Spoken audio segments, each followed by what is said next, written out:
Ukraine Russia యుద్ధం start అయింది కదా. మేబీ యుద్ధం కొంతకాలం కొనసాగిస్తే కనుక ప్రతిరోజు క్రికెట్లో స్కోర్ లాగా, ఫుట్బాల్లో స్కోర్ లాగా లేటెస్ట్ పిక్చర్స్ ఏంటి అని అడుగుతూ ఉంటారు, లేటెస్ట్ వీడియో క్లిప్పింగ్స్ ఏంటి అని అడుగుతూ ఉంటారు. చాలామంది చచ్చిపోతున్నప్పుడు కూడా ఆ వీడియోస్ చూడటం అనేది ఒక విధమైనటువంటి ఆహ్లాదంగా అనిపిస్తుంది, ఒక విధమైనటువంటి ఐ డోంట్ నో సాటిస్ఫాక్షన్ లాగా అనిపిస్తుంది. ఇందాకే నాకు కొన్ని వీడియోస్ పంపించారు, ఒక half a dozen videos Ukraine నుంచి. వాళ్ళు డైరెక్ట్గా మనుషులను చంపేస్తూ ఉంటాం, గాల్లోకి శవాలు ఎగిరిపోవటం ఉంటాం. ఒకేసారి పారాచూట్స్, ఒక దగ్గర 200 పారాచూట్స్లో మనుషులు కిందకి దిగటం, వాళ్ళు దారిలో వస్తున్నప్పుడే షూట్ చేస్తూ ఉంటాం. కొన్ని వందల మంది లెక్కకు, అంటే మనం లెక్క పెట్టలేని మంది చచ్చిపోవటం. ఇవన్నీ చూస్తూ ఉంటే ఒక విధంగా ఒక హాలీవుడ్ సినిమానో లేకపోతే ఒక బాలీవుడ్ సినిమానో ఇలాంటి చూస్తున్నట్లు అనిపిస్తూ ఉంటుంది. హాలీవుడ్లో కానీ బాలీవుడ్లో కానీ ఈ వార్కి సంబంధించినటువంటి సినిమాలకి చాలా ఖర్చు పెడతా ఉంటారు. కొన్ని లక్షలు, కొన్ని కోట్లు ఖర్చు పెడతా ఉంటారు. అమెరికాలో అయితే హాలీవుడ్లో ట్రాయ్ అనే సినిమాకి చాలా ఖర్చు పెట్టారు. అది బేసిక్గా యుద్ధానికి సంబంధించింది. క్లాష్ ఆఫ్ ద టైటన్స్, అది యుద్ధానికి సంబంధించింది. తెలుగులో వచ్చేప్పటికి మన భారతదేశంలో బాహుబలి, అది యుద్ధానికి సంబంధించింది. కొన్ని 100 కోట్లు దాని మీద ఖర్చు పెట్టడం, దాని మీద సంపాదించడం జరిగింది. సిల్వర్ స్క్రీన్ మీద యుద్ధం చూడటం అంటే మనకు చాలా ఇష్టంగా ఉంటుంది. చాలామందికి వాయిలెన్స్ స్క్రీన్ మీద చూస్తే బాగుంటుంది. కానీ ఒకవేళ మీరే యుక్రెయిన్లో ఉన్నారనుకోండి, మీకు ఎలా ఉంటుందో ఒకసారి ఊహించుకోండి. మీరే రష్యాలో ఉన్నారనుకోండి, ఎలా ఉంటుందో ఆలోచించండి. పక్కనే ఉన్నటువంటి జార్జియాలో ఉన్నారనుకోండి, ఎలాగా అనిపిస్తూ ఉంటుంది. చాలా టెన్షన్ ఉంటుంది. యుద్ధం సిల్వర్ స్క్రీన్ మీద బాగానే ఉంటుంది, కానీ నిజ జీవితంలో యుద్ధం మనకి ఇష్టం ఉండదు. అయితే నేను ఈరోజు ఒక యుద్ధం గురించి మాట్లాడుతున్నాను. ఈరోజే కాదు, ఈ 3 వర్తమానాలు కూడా బేసిక్గా ఒక యుద్ధం గురించి, ఇట్స్ అబౌట్ ఎ వార్. ఒక యుద్ధం గురించి మీతో మాట్లాడాలని నేను ఇష్టపడుతూ ఉన్నాను. అది యుద్ధం కంటికి కనబడినటువంటి యుద్ధం. ఒక ఎగ్జాంపుల్ చెప్పాలంటే, కంటికి కనబడిన యుద్ధం మనకి 2.5 years నుంచి కరోనాతో యుద్ధం జరుగుతూ ఉంది. అది కూడా కంటికి కనబడింది. It's a war with the unseen. కంటికి కనబడినటువంటి విషయాలతో యుద్ధం చేయటం. అయితే ఈ యుద్ధం గురించి ఆలోచించినప్పుడు there are different kinds of wars. చాలా రకాలైనటువంటి యుద్ధాలు ఉన్నాయి. బేసిక్గా 2 రకాలైన యుద్ధాలు ఉంటాయి. ఒకటి వేరే వాళ్ళని చంపడానికి చేసే యుద్ధం, ఇంకోటి మనం బతకడానికి చేసే యుద్ధం. వేరే వాళ్ళని చంపడానికి చేసే యుద్ధం, మనం బతకడానికి చేసేటువంటి యుద్ధం. కరోనాతో యుద్ధం మనం బతకడానికి చేసేటువంటి యుద్ధం. కాబట్టి ఈ విధమైనటువంటి యుద్ధాలు మన లైఫ్లో చాలా ఉంటూ ఉంటాయి. ఇంకో 2 రకాలైన యుద్ధాలు ఉంటాయి. కొన్ని యుద్ధాలు ఇతరులతో చేస్తాం, కొన్ని యుద్ధాలు మనమే చేసుకుంటూ ఉంటాం. మీకు తెలీదా? You have a war with your self. మీతో మీరు పోరాడుతూ ఉంటారు, మీతో మీరు కొట్లాడుకుంటూ ఉంటారు. మీ హృదయంలో 2 రకాలైనటువంటి తలంపుల మధ్యన భయంకరంగా కొట్టుమిట్టాడుతూ ఉంటారు. It's a war, it's a war within, లోన ఉండేటువంటి యుద్ధం అని చెప్పాలి. అయితే ఏ యుద్ధానికైనా సరే 3 విషయాలు కనుక క్లారిటీ లేకపోతే ఆ యుద్ధంలో ఉన్న వాళ్ళు ఓడిపోతారు. 3 విషయాలు. ఒకటి, యుద్ధంలో నేనెవరిని. రెండోది, యుద్ధంలో నా శత్రువు ఎవరు, నా శత్రువుకు ఉన్నటువంటి శక్తి ఏంటి. మూడోది, యుద్ధంలో నాకుండేటువంటి సామర్థ్యాలు, శక్తులు ఏంటి, నేను ఎలా గెలవగలుగుతాను. ఈ 3 చాలా స్పష్టంగా ఉండాలి. In the war, who am I, యుద్ధంలో నేను ఎవరిని. రెండోది, in the war with whom, ఎవరితో యుద్ధం చేస్తాను. మూడోది, ఇన్ ద వార్ హౌ, ఏ విధంగా యుద్ధం చేయాలి, ఏ విధంగా యుద్ధం గెలగాలి అనేటువంటి. పూర్వకాలంలో యుద్ధాలు అనేది ఈరోజు ఫుట్బాల్, క్రికెట్ మ్యాచ్, కబడ్డీ లాగుండేది. ఎలాగంటే ఇప్పుడు ప్రో కబడ్డీ కానీ లేకపోతే IPL కానీ మనం చూస్తే, ఇండియన్ ప్రీమియర్ లీగ్ చూస్తే కనుక ప్రతి టీంకి ఒక డ్రెస్ కోడ్ ఉంటుంది, ప్రతి టీంకి ఒక కలర్ ఉంటుంది. Chennai super Kings yellow colour, అదొక కలర్. ముంబై ఇండియన్స్కి బ్లూ, అదొక కలర్. సో ఆ కలర్ డ్రెస్సే అందరూ వేసుకుంటారు. పూర్వకాలంలో యుద్ధాలు అలా చేసేవాళ్ళు. యుద్ధాలు నేటివ్ డ్రెస్ వేసుకొని వచ్చేవాళ్ళు. ప్రతి దేశానికి ఒక సాంస్కృతికమైనటువంటి వస్త్రధారణ ఉంటుంది. ఆ వస్త్రధారణతో యుద్ధం చేసేవాళ్ళు. కాబట్టి ఆ వస్త్రాలు చూస్తే అర్థమైపోయేది, ఓ ఈడు మన శత్రువు అనే విషయం అర్థమయ్యేది. అయితే అమెరికా వాళ్ళు వియత్నాంతో యుద్ధం చేసినప్పుడు, వియత్నాంతో యుద్ధం చేసినప్పుడు మొట్టమొదటిసారిగా అమెరికన్లు ఒక డ్రెస్ కనిపెట్టారు. ఒక డ్రెస్, దాన్ని ద కెమాఫ్లాజ్ డ్రెస్ అంటారు. కెమాఫ్లాజ్ డ్రెస్ అంటే ఏంటనంటే మన వస్త్రాలు గడ్డి వలె ఉంటాయి అన్నమాట. వస్త్రాలు అడవి వలె ఉంటాయి. అంటే షర్ట్ వేసుకుంటే అడవి ధరించుకున్నట్లు ఉంటుంది అనమాట. కాబట్టి ఒక వ్యక్తి ఆ షర్ట్ ప్యాంట్ వేసుకొని గడ్డి మీద నడుస్తూ ఉంటే కనుక బయట వాళ్ళకి ఎవరికి కనబడదు. ఎందుకనంటే దాంట్లో కలిసిపోతారు అనమాట, ఆ గడ్డిలో కలిసిపోతారు, లేకపోతే ఆ చెట్లలో పొదల్లో కలిసిపోతూ ఉంటారు. దాన్ని కెమాఫ్లాజ్ డ్రెస్ అని అంటారు. ఎప్పుడైతే అమెరికన్లు దీన్ని ప్రవేశపెట్టారో ప్రపంచం అంతా కూడా అదే డ్రెస్ వాడటం మొదలుపెట్టారు. కాబట్టి నేను ఏ డ్రెస్ వేసుకుంటానో నా ప్రత్యర్థి కూడా అదే డ్రెస్ వేసుకుంటాడు. కాబట్టి ఆ వ్యక్తిని నేను గుర్తించాలి అని అంటే ఖచ్చితంగా నా శత్రువు ఎవరో నాకు తెలియాలి, లేకపోతే కనుక అది సాధ్యము కాదు. నేను ఈ డ్రెస్సుల గురించి ఇవన్నీ ఎందుకు చెప్తున్నానంటే ఈరోజు ఈ రాత్రి రేపు నేను మాట్లాడేటువంటి వర్తమానం it's regarding a war that started in the garden of Eden. ఏదెను తోటలో ఆరంభమైనటువంటి ఆ యుద్ధం గురించి నేను మాట్లాడబోతున్నాను. We're in that war. మనందరం కూడా ఆ యుద్ధంలో ఉన్నాం. మీకు తెలుసో లేదో, you are in that war. మీకు గ్రహంలో ఉన్నారో లేదు నాకు తెలియదు. యుద్ధంలో రెండు భాగాలు ఉన్నాయి. అయితే ఈ వర్తమానం అయ్యే లోపల మీరు ఎవరి పక్షాన ఉన్నారో యుద్ధంలో మీకు అర్థమవుతుంది. So I'm going to speak about ourselves. మన గురించే మనం మాట్లాడుతూ ఉన్నాను. అయితే ఈ యుద్ధం ఏదెను తోటలో ఆరంభం అయింది. ఈ యుద్ధము ఎవరితో చేస్తున్నామంటే we're having that war with an invisible person. కొన్ని పదాలు నేను నొక్కి ఒక్కానించి చెప్తాను, ఎందుకనంటే అవి మీ మైండ్లోకి సింక్ ఇన్ అవ్వాలి, మీ మనసులోకి అది చొచ్చుకొని పోవాలి. మనం చేసేటువంటిది యుద్ధము ఎవరితో అంటే కంటికి కనబడని ఒక వ్యక్తితో. నేను పదాన్ని ఉపయోగించాను, వ్యక్తి. We're having a war with a person. ఒక వ్యక్తితో మనము ఆ యొక్క యుద్ధాన్ని చేస్తాం. He is a very powerful person.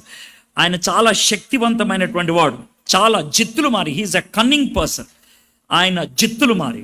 So ఆ జిత్తులు మారితో, శక్తివంతమైన వాడితో, కంటికి కనబడిన వాడితో మనము యుద్ధం చేస్తా ఉన్నాం. ఎవరండి ఆయన అని అంటే మొట్టమొదటిసారిగా బైబిల్లో ఆయన ఏదెను తోటలో ఆదికాండం 3వ అధ్యాయంలో ఒక సర్పము రూపంలో కనబడ్డాడు. He was seen like a serpent. ఒక సర్పము రూపంలో కనబడ్డారు. అందుకనే చాలా సందర్భాల్లో తన మొదటి ఐడెంటిటీ సర్పము కాబట్టి, తన మొదటి గుర్తింపు ఒక పాము కాబట్టి ఆయన్ని చాలాసార్లు ఆదిలో ఉన్నటువంటి ఆ సర్పము అనేటువంటి పదాన్ని అతనికి సంబోధిస్తూ వాడుతున్నట్లు మనం చూస్తూ ఉంటాం. I'm speaking about Satan. సాతాను గురించి నేను మాట్లాడుతూ ఉన్నాను. సాతానుతో మనం చేసేటువంటి యుద్ధం గురించి మాట్లాడుతూ ఉన్నాను. అయితే గుర్తుపెట్టుకోండి, ఈ ప్రపంచం అంతా కూడా సాతానుతో యుద్ధం చేయాలి.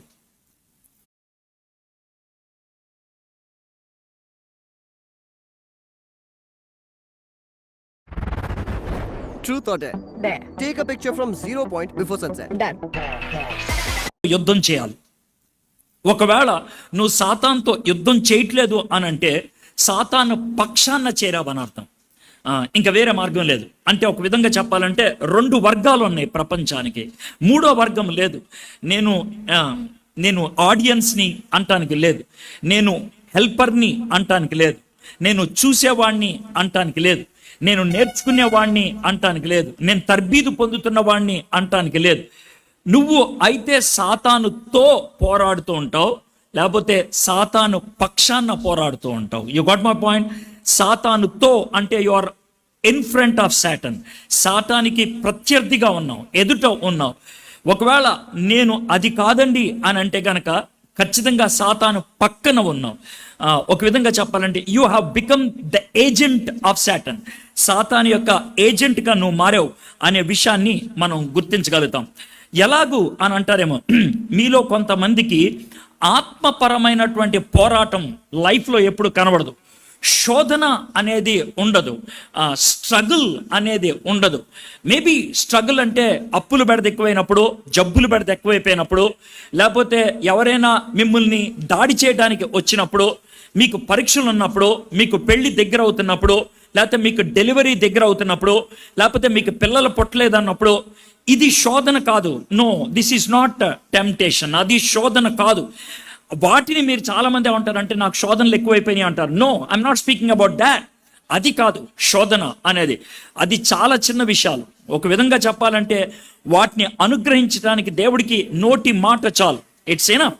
నీకు పిల్లలు ఇవ్వాలంటే నోటి మాట చాలు. నీ జబ్బు పోవాలంటే ఆయన కనుదృష్టి పడితే చాలు.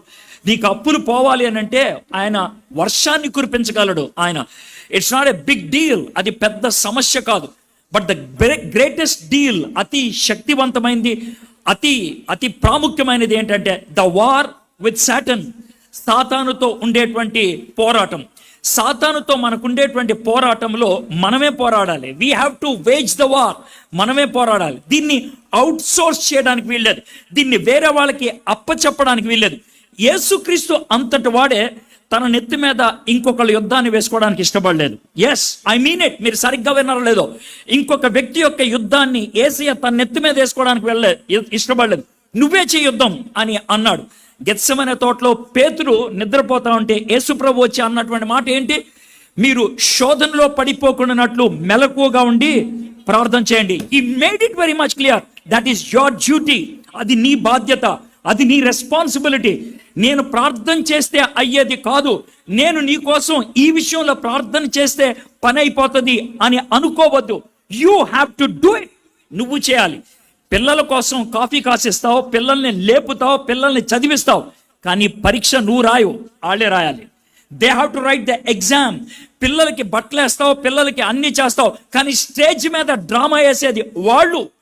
క్వైర్ లీడర్ వీళ్ళతో పాటలు పాడిస్తారు, తప్పు చెప్పితే గనక మళ్ళీ సరి చేస్తారు, కానీ పాట పాడాల్సింది వీళ్ళే. ఇన్ ద సేమ్ వే దేవుడు నీకు ప్రోత్సాహాన్ని ఇస్తాడు, దేవుడు నీకు సహకారాన్ని ఇస్తాడు, దేవుడు నీకు హెచ్చరికనిస్తాడు, దేవుడు నీకు మెలకువల్ని ఇస్తాడు, దేవుడు ఎలా చేయాలో చెప్తాడు. But you have to do the war. నువ్వే యుద్ధం చేయాలి. కాబట్టి నేను ఒకవేళ యుద్ధములో లేను అని అనుకుంటే కనుక అది మాయ, అది మాయ, అది లీల, అది లీల, అది మాయ. నేను ఆ యుద్ధం సాతాన్తో చేయట్లేదనంటే నువ్వు సాతాను పక్షాన నువ్వు చేరావు అని అర్థం అన్నమాట. ఎందుకు అనంటే మనలో చాలా మందికి నేను యుద్ధంలో ఉన్నాను అనే విషయం తెలియక ఆ యుద్ధంలో ఓడిపోయి సాతానికి తొత్తులుగా తయారైపోయారు, సాతానికి ఏజెంట్స్గా తయారైపోయారు, సాతానికి కేంద్రంగా మారిపోయారు. మీలో కొంతమంది యొక్క హృదయం సాతానికి సెంటర్ అయిపోయింది. మీలో కొంతమంది యొక్క హృదయం సాతానికి సెంటర్ అయింది. ఇందాక నేను ఒక వీడియో చూశాను. కీవ్ అనేది యుక్రెయిన్ యొక్క క్యాపిటల్. యుక్రెయిన్ యొక్క క్యాపిటల్ మీదకి ఒక 2 హెలికాప్టర్స్ వచ్చి వాళ్ళ స్ట్రాటజిక్ బిల్డింగ్ పైన పారాచూట్తో ఇద్దరు దిగారు. అంటే వాళ్ళ అర్థం ఏంటంటే ఇద్దరు వ్యక్తులు కనుక వాళ్ళకున్నటువంటి పెద్ద పెద్ద గన్స్తో ఒక బిల్డింగ్ మీద దిగితే గనక ఆ బిల్డింగ్ వాళ్ళదే అని అర్థం, ఆ యొక్క సెంటర్ వాళ్ళది అని అర్థం. సాతానుడు ఆ విధంగా కంటికి కనబడనటువంటి పారాచూట్లో నీ గుండెలోకి దిగితే అవుట్. నువ్వు సాతానికి ఏజెంట్ అయ్యావు. నిన్ను వాడుకుంటాడు ఇతరులను ఏడిపించడానికి, నిన్ను వాడుకుంటాడు ఇతరులను పడగొట్టడానికి, నిన్ను వాడుకుంటాడు ఇతరులను శోధనలోకి లాగడానికి. నీకు శోధన రాదు, నువ్వు శోధకుడివి, శోధకురాలు అవుతావు. మీలో చాలా మంది అలాంటి వాళ్ళు ఇక్కడ కూర్చున్నారు, ఎటువంటి డౌట్ లేదు. You are sitting here. అందుకనే ఈ మాట చెప్తున్నాను. ఈ ప్రసంగం చేయటం అనేది it's a war for me. నాకు ఇది ఒక యుద్ధం, దాంట్లో ఎటువంటి అనుమానం లేదు. ఎందుకనంటే ఈ వర్తమానం అందించడం సాతానికి ఇష్టం లేదు. ఎందుకంటే వాడి గురించి నేను మాట్లాడుతున్నాను. I'm going to speak about him. కాబట్టి వాడికి ఇష్టము ఉండదు. ఇది మామూలు విషయం కాదు. యేసుక్రీస్తు ప్రభువారు చాలా క్లియర్గా పదే పదే ఈ మాటలు చెప్తూ ఉన్నాడు. కపుల్ ఆఫ్ వర్సెస్ చూపిస్తాను, చూడండి. మత్తయి సువార్త 10వ అధ్యాయం, మత్తయి సువార్త 10వ అధ్యాయం 16వ వచనం. మత్తయి సువార్త 10వ అధ్యాయం 16వ వచనం. యేసుక్రీస్తు ప్రభువారి యొక్క పరిచర్యలో తొలి సంవత్సరంలో, ఆయన 3.5 సంవత్సరాల పరిచర్యలో తొలి సంవత్సరంలోనే ఇలాంటి పదాలు ఉపయోగించాల్సి వచ్చింది. మత్తయి సువార్త 10వ అధ్యాయం 16వ వచనం. ఇదిగో తోడేళ్ల మధ్యకు గొర్రెలను పంపినట్లు నేను మిమ్మల్ని పంపుచున్నాను గనుక పాముల వలె వివేకులను, పావురముల వలె నిష్కపటులున్నాయి ఉండుడి. ఎంత క్లియర్గా మాట చెప్తున్నాడు చూడండి. ఒకటి, పాము అనేది నిన్ను నువ్వు ప్రొటెక్ట్ చేసుకోవడానికి, పావురము అని అనటానికి నిన్ను కనపరుచుకోవడానికి.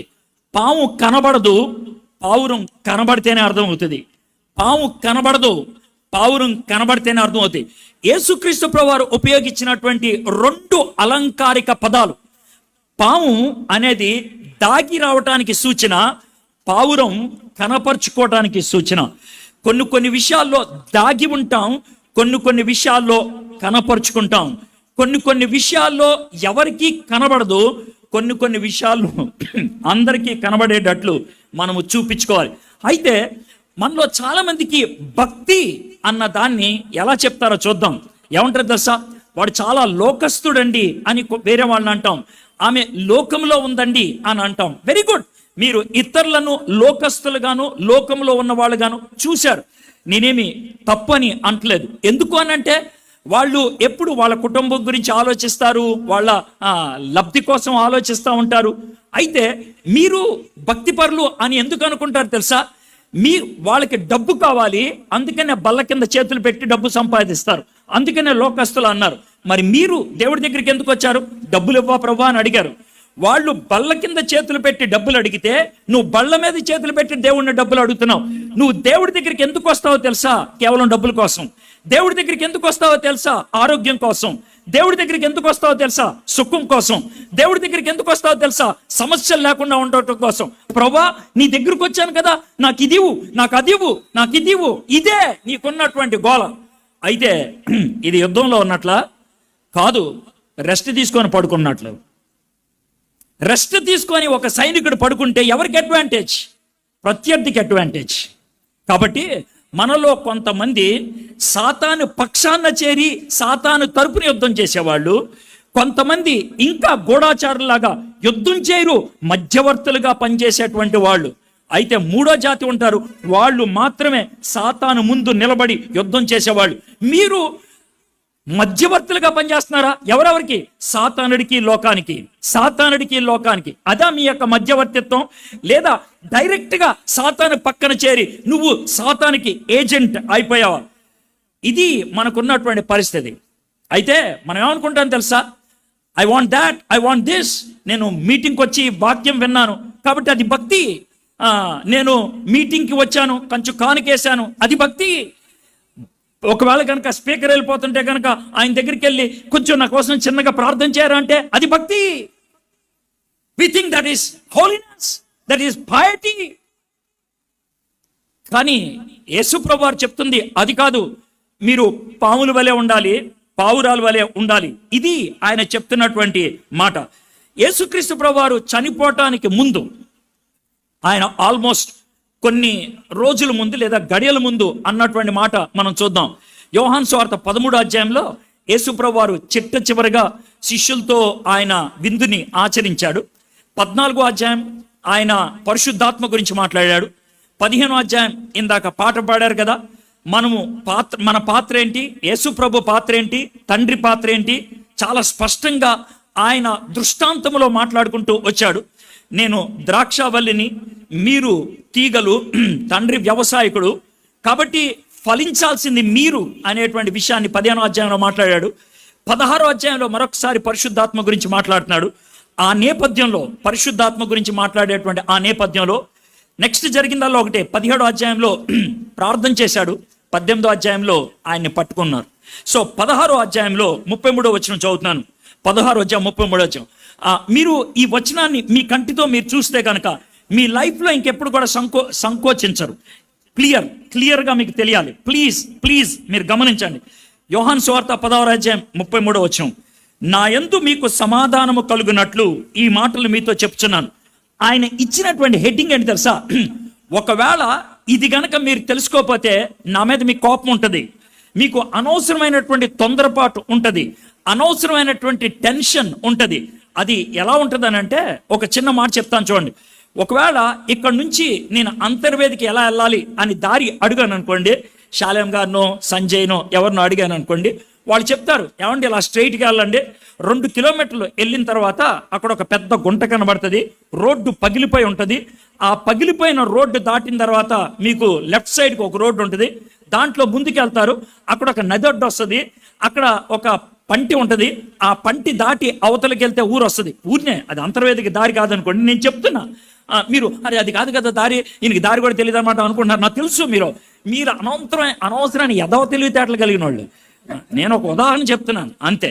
అయితే నేను ఆ విధంగా ఒక గుంట ఉంటుంది, ఒక పంటి ఉంటుంది అని చెప్పకపోతే గుంట రాగానే ఇదేంటి గుంట ఉంది అనే టెన్షన్ ఉంటుంది. నేను ముందు చెప్పాను గుంటతో ఉన్నాడు వచ్చింది, అర్థమైందా? ఇదేంటి పంట ఉంది నేనేం చేయాలి ఇప్పుడు అనే టెన్షన్ ఉండదు. నేను చెప్పాను కదా పంట ఉంటుందని. యేసయ్య సమాధానం ఉండటానికి ఈ విషయాలు చెప్తున్నాను. ముందే క్లారిటీ ఇస్తున్నాను, మీరు వెళ్ళే రోడ్డు ఎలా ఉంటుందో. నేను ముందే క్లారిటీ ఇస్తున్నాను, మీ భవిష్యత్తు ఎలా ఉంటుందో. నెక్స్ట్ పార్ట్ చూడండి జాగ్రత్తగా. లోకములో మీకు శ్రమ కలుగుద్దేమో. నేను కరెక్ట్గా చదివానా? అప్పుడప్పుడు కలగొచ్చేమో. కరెక్ట్గా చదివానా? కొంతమందికి కలుగుద్దేమో. కరెక్ట్గా చదివానా?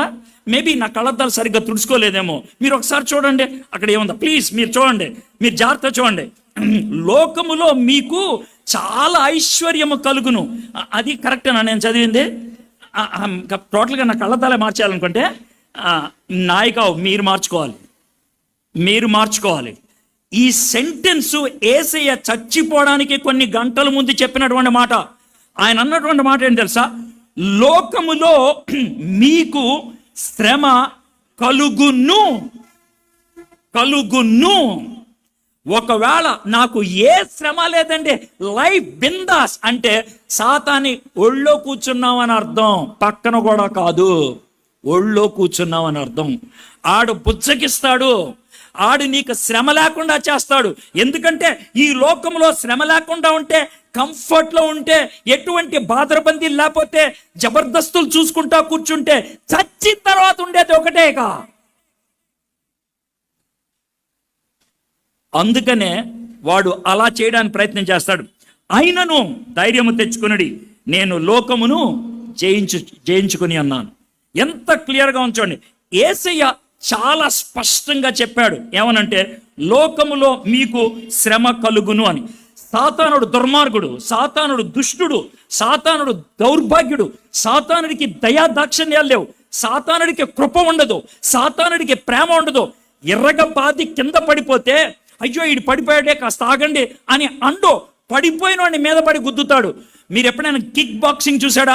ఎవరినైనా గట్టి కొడితే వాడి కింద పడిపోతే మధ్యలో ఎంపైర్ వచ్చి ఆగు, ఆడు లెగిసేదాకా ఆగు, అప్పుడు కొడదు అంటాడు. సాతానికి మనకి యుద్ధం జరిగితే ఎంపైర్ ఎవడో ఉండడు. దెబ్బ మీద దెబ్బ కొడతాడు ఆయన, దెబ్బ మీద దెబ్బ కొడతాడు. యోబు ప్రాపర్టీ అంతా పోయింది, అయ్యో అనుకునే లోపల పిల్లలంతా పోయారు, అయ్యో అనుకునేటప్పుడు ఆరోగ్యం అంతా పోయింది. దెబ్బ మీద దెబ్బ కొట్టాడు ఆయన. He want wait. ఆయన ఆలోచించాడు. ఆయన జాలి కనికరం ఉండదు. ప్రపంచంలో జాలి కనికరం అంటే ఏంటో తెలియనోడు ఎవడైనా ఉన్నాడంటే వాడు సాతాను ఒక్కడే. వాడితో నీకెద్దాం. కాబట్టి వాడితో పరాస్కాలు ఆడొద్దు, వాడితో చతుర్లు కాదు గుంటూరు భాషలో, వాడితో యథభాష లేదు. You have to take him very serious. చాలా జాగ్రత్త తీసుకోవాలి, చాలా సీరియస్గా తీసుకోవాలి. అందుకనే యేసుప్రభువు వారు చాలా స్పష్టంగా చెప్తున్నాడు. ఒకవేళ నువ్వు మంచిగా విశ్వాసంలో ఉన్నటువంటి వ్యక్తివైతే దేవుడు ఒక చిన్న కిటికీ తెరిచాడు అనుకోండి నిన్ను ఆశీర్వదించడానికి. ఒక చిన్న కిటికీ నిన్ను ఆశీర్వదిస్తానికి తెరిస్తే సాతానుడు 4 తలుపులు తెరిచి 40 మంది పంపిస్తాడు నీ మీదకి, ఆ యొక్క ఆశీర్వాదం నీ దగ్గర రాకుండా ఉండటానికి. దేవుడిచ్చాడు ఆశీర్వాదం కానీ నీకు రాదు. దేవుడిచ్చాడు దీవెన నీకు కానీ రాదు. ఎందుకో తెలుసా? You did not take Satan very seriously. Satan నువ్వు సీరియస్గా తీసుకోలేదు. My friends, Satan is real, Satan is powerful, Satan is cunning, Satan is a person. Therefore, you have to take him very serious. చాలా సీరియస్గా తెలుసుకోవాలి.